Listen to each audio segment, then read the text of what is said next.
I love when Mario games give me a challenge. Not that I dislike the usually easier main campaigns, but those extra levels at the very end are always some of my favorites. So I especially loved when Mario Galaxy 2 stepped it up a notch with the Grandmaster Galaxy, creating a long gauntlet with the hardest challenges in the game and requiring the player to not get hit once. It was a blast to play through, and every 3D Mario since has followed this tradition. And today I'm going to talk about and rank each of these Ultimate Mario Challenge levels.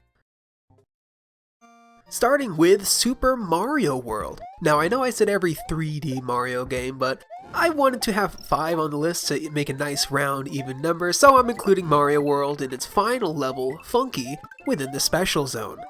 Now this level I think is a pretty good one of these. It handles all of the different various aspects from Mario World pretty well.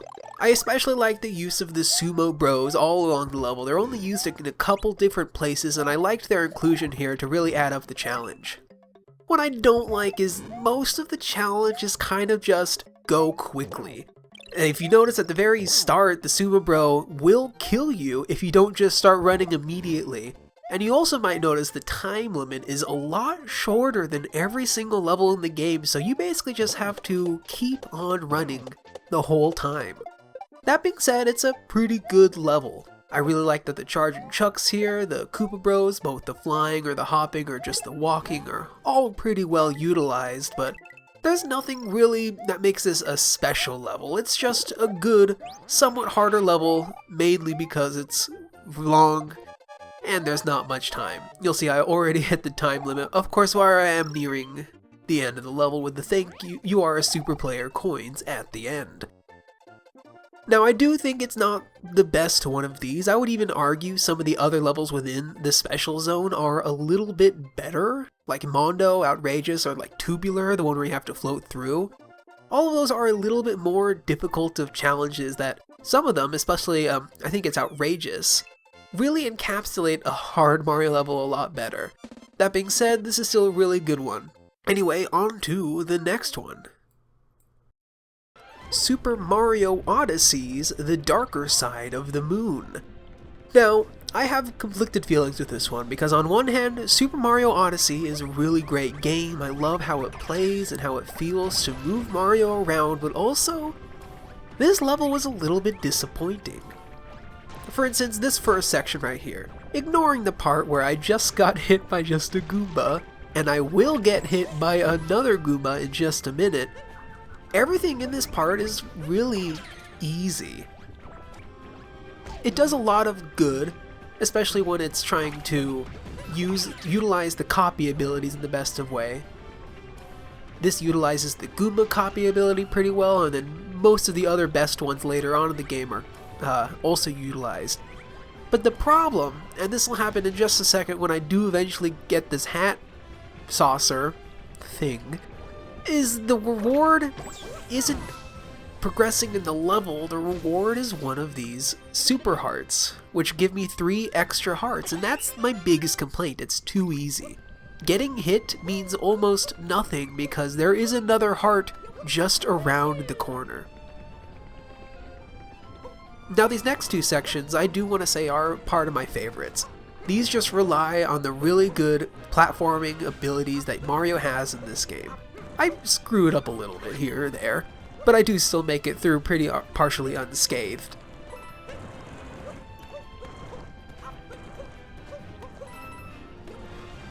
Especially this section right here where I straight up just hop over this entire obstacle right here because Mario controls so well in this game.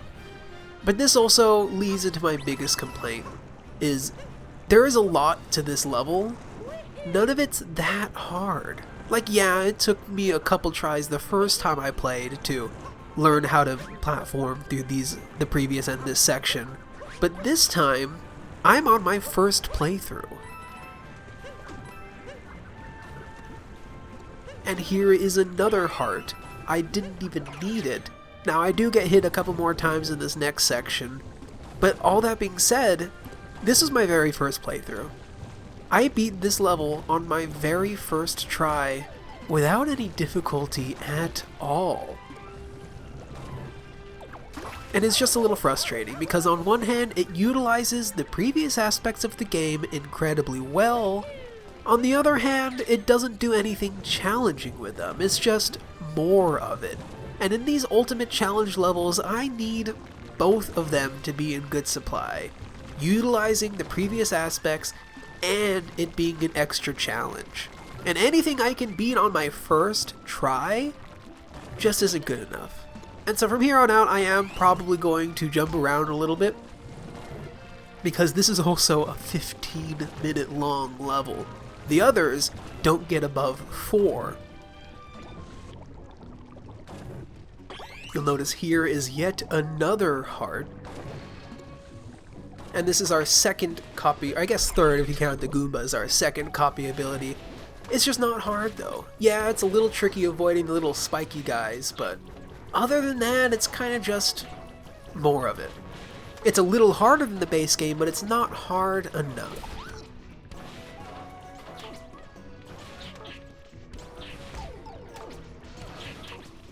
And if you missed the heart behind the level, there is another one in this block right here. I don't wind up getting it, but just another heart. There's too many hearts. I do really like this next section coming up right here, because it once again utilizes the wonderful ability to control Mario. This part right here, you have to specifically time when you want to jump over the fuzzies so you don't get hurt by them, while also not staying in the water for too long, or else you'll start losing health that way. And I just thought it was done really well.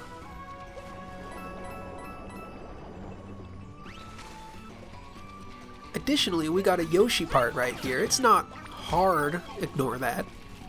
It's not hard per se. Again, none of this level is hard, or at least hard enough for what I was hoping for. But it's nice that Yoshi was brought back once again. He was pretty underutilized in the main game.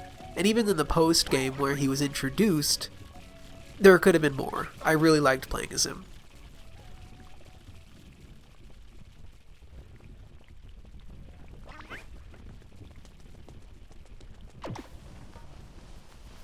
I don't even go for it here, but this next level has another heart, if you so happen to be a little bit low on life.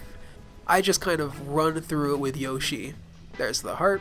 I just run through it with Yoshi. If you want, you can hit those little guys to run underneath, but if you just kept Yoshi from the previous section, which isn't exactly hard to do, you could just jump over.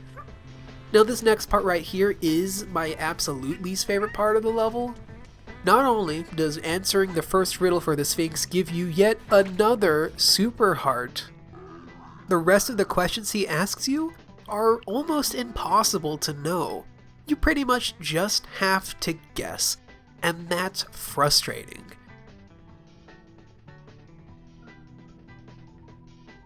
If you do answer all of them right, you do get a lot of extra coins, but I, one, didn't do it right on the first try, so I'll go ahead and skip ahead to the next section.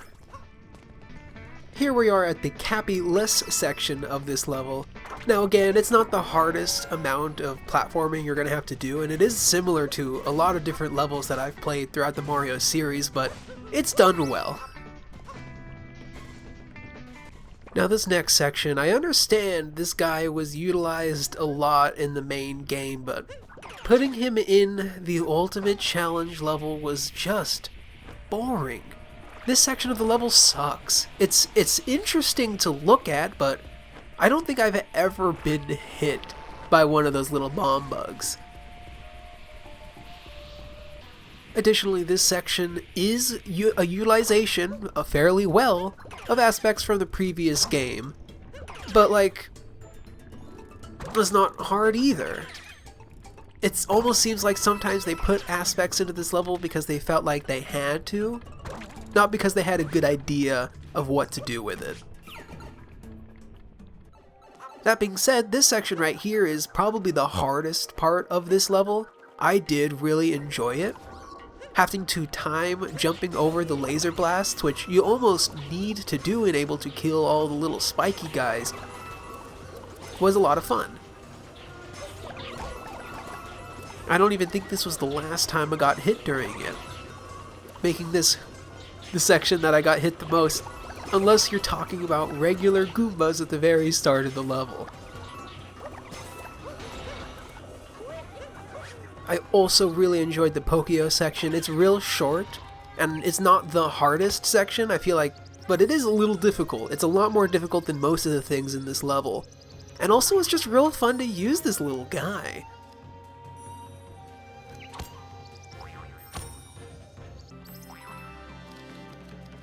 And then here, because we have to include pretty much every unique aspect from this game, I liked the 2D section of this game a lot.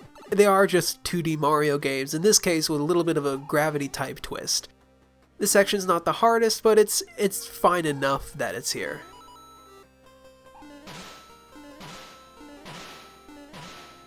Now this next section is probably the funnest part of this, the darkest side of the moon, because you get to play as Bowser again. And playing as Bowser is just one of the coolest parts of Odyssey. And one of the coolest parts of Mario and Luigi Bowser's Inside Story. And this level, I would say, is a little bit harder than the time you played as Bowser in the main campaign.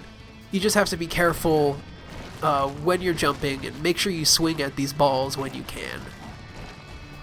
So right there is where I probably should have hit. I don't think I get hit elsewhere. I don't think I get hit after that, because I remembered you could just hit the little balls. This part's fun because you have to make sure you get forward progression and then turn back basically every other one.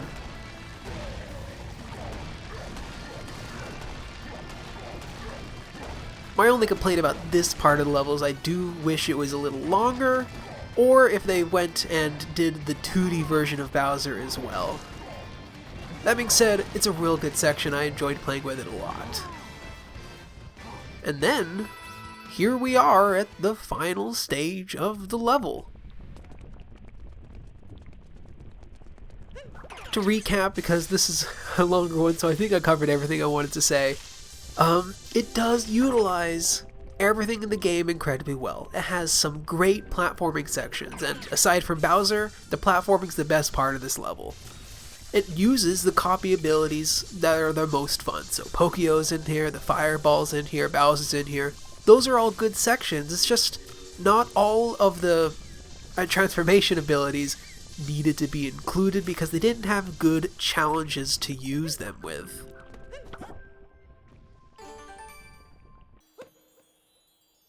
Anyway, on to the next one.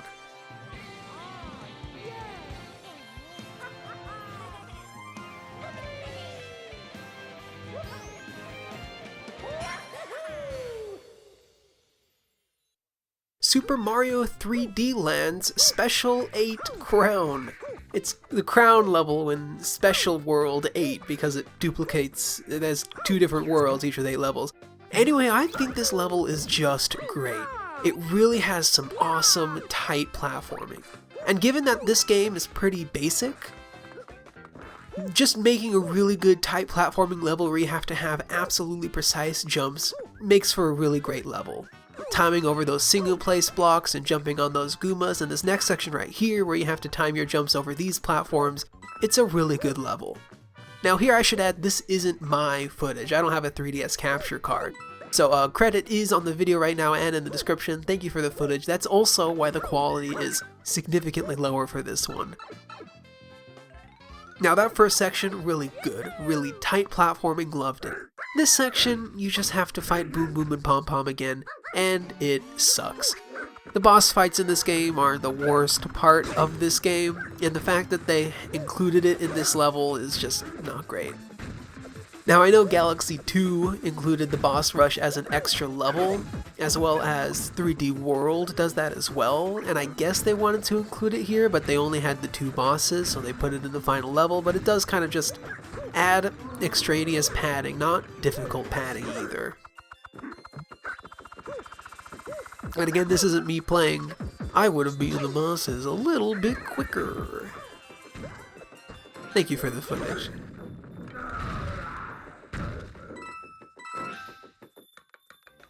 This next section coming up, now these platforms were utilized a lot throughout the main game, and I really liked how they were used here. Avoiding these fuzzies is deceptively hard. You really have to make sure you're timing it perfectly, or you get hit. Now here, I think I usually long jump onto the next one down here. They do it the way the level intends you to do it.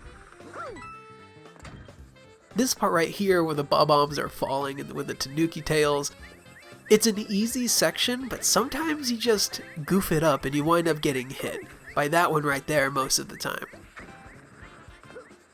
Now this part, any part with these fire sticks is just... I don't understand why it's so hard, but it's really hard to get around these sticks. Especially this part right here with the donut blocks. I probably failed my run at this section more than any other, aside from the very opening platforming section. And even this person, they got hit right there because this section is just hard.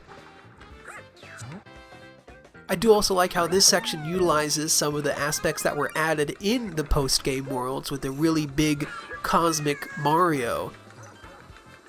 Now these little fireballs, you do just, if you have a running start, you can just jump over them, but I think they do take a hint right about here just to run through the rest of the level, and that is it. But it's a short level, it's only 4 minutes, but it takes a long time to master each aspect, and it makes for such a tight level. I really enjoy it. It utilizes the new aspects from 3D Land incredibly well, adds a nice extra level of challenge on top of everything. I think it made for a fantastic ultimate challenge.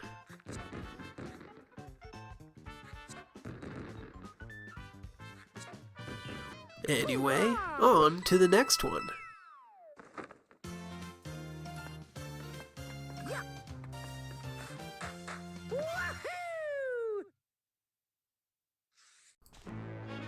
Super Mario Galaxy 2 Grandmaster Galaxy, specifically with the Daredevil Comet. Now this is a level that started it all, and honestly it nailed it out of the park. It used aspects from both of the Galaxy games, like Yoshi is Here and many others later on, and it utilized them incredibly well. This section is deceptively hard. You have to time your Yoshi tongues perfectly while avoiding the flying little guys and not taking too long, or else the bullet bill will get you. And then there's this section. I understand these buttons were a fairly large part of the initial Galaxy game and Galaxy 2, but this section just didn't need to be included. I don't think I've ever been hitting on it once. But it's here, it's not too long, and all the rest of the level makes up for how boring this part is. Now this next section, the cloud section, I had so much trouble with this one when I was a kid. I couldn't tell you how many times I did it, just trying to time my jumps right, making sure I didn't run out of clouds, but making sure I still had clouds afterwards, because you do need it, especially in the first part of the game, to get the Comet Medal to unlock it, and also it's just useful to have clouds for certain aspects.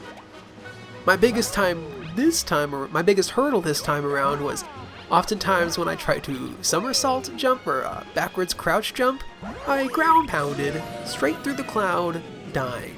And that wasn't fun. Of course, this is probably the part I had the most trouble with because it prides on what I have the most difficulty with: being patient. You basically have to wait for these guys to finish blasting off their lasers or else you'll get hit. And it's not fun, especially when you've only got one. I also especially like how you have extra clouds, but you probably don't want to use too many of them, but if you shake to kill one of those Octoling guys, you will lose a cloud, and you might even mess yourself up with it. This next part has a really good challenge, avoiding these little laser sticks, and also in just a second, utilizing the Wiimote at the only point in this level. Now I know a lot of people don't like the Wiimote, but I think it was a really fun gimmick, and it's utilized really well in this level. This also pries on some of my worst habits, where you do have to just wait for these Goombas to finish flying or else you'll run right into it. Same goes for these laser sticks. Timing is everything in this portion of the level, and it's a really good part. And then of course, one last time you have to do the let go thing to fly a little bit forward, and boom, you're done. On to, and I think I've said this twice already, the hardest part of the level, because now you have a bunch of hammer bros. I can't tell you how many times I was just trucking along in this level, thinking I was doing good, and then I caught a stray hammer from somewhere and I had to restart the whole thing over again. Especially right here, when I used the extra cloud to get over that space to jump everything else, I kept getting hit by one there.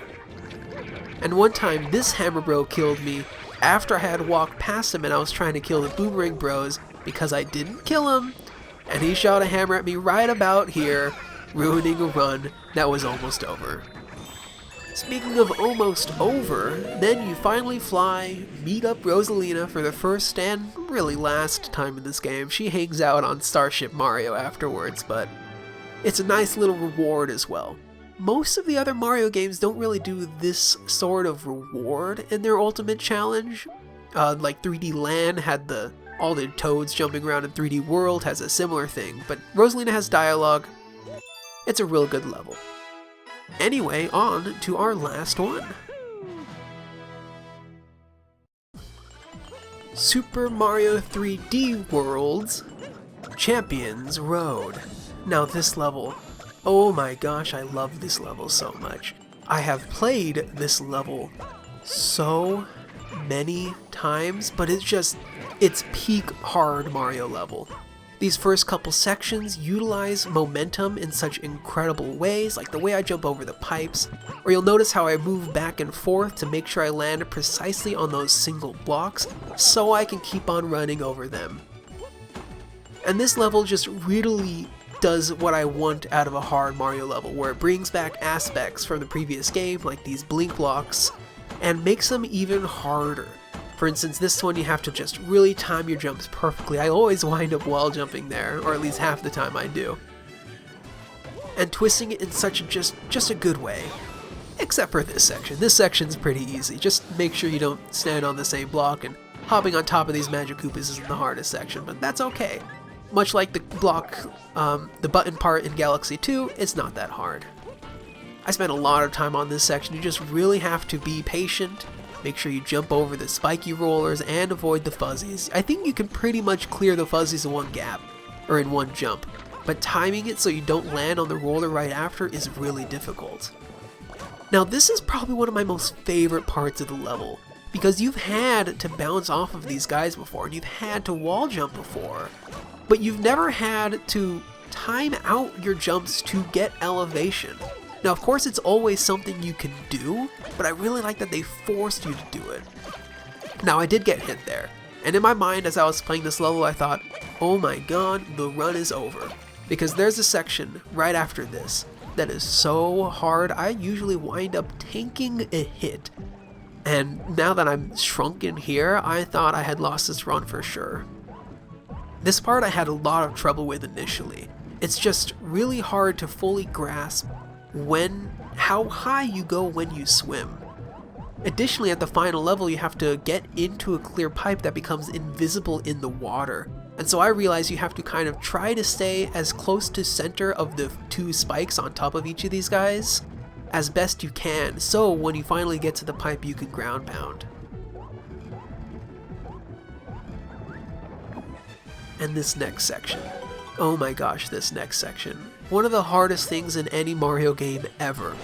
Because these speed boost pads, they are really fun to use, but they reduce your mobility in such an incredible way that you just have to, you're basically relying on timing and directional controls, because you don't have much else to go off of. You just have to hit the timing right. Now here's the second part where I thought I lost this run. I ran right past the first coin to unlock the box. I thought, oh my god, I'm dead. But no, I managed to get through it. Most of the time, this is the section I just take a hit on and run to the block, but that's okay, because the level is over. And I've already colored the praises, but this is clearly the best of these Ultimate Challenge levels. It perfectly encapsulates some of the best aspects from the base game. Now 3D World has a lot of really good aspects, so it wasn't able to use all of them in the same way Odyssey did. But it picked the best ones that they had fun, interesting ideas on how to use them, and made a really gosh darn fun and incredibly difficult level, and gave it to us at the end. And then having us beat all 5 characters, beat this level, and it works with every single one of them, was just excellent, masterful game design here. And that was my top 5 best Mario Challenge levels. What's your favorite Mario level? Let me know in the comments down below. If you enjoyed the video, consider leaving a rating and sub if you'd like more of me talking. I just finished playing all of the Mario platformers, and I wonder if I'm planning on doing anything with them. Anyway, I hope you enjoyed this video. This is the first time I've ever done a free-form, only loosely scripted video, so please let me know about that in the comments as well. Anyway, thank you for watching, and I'll see you next time.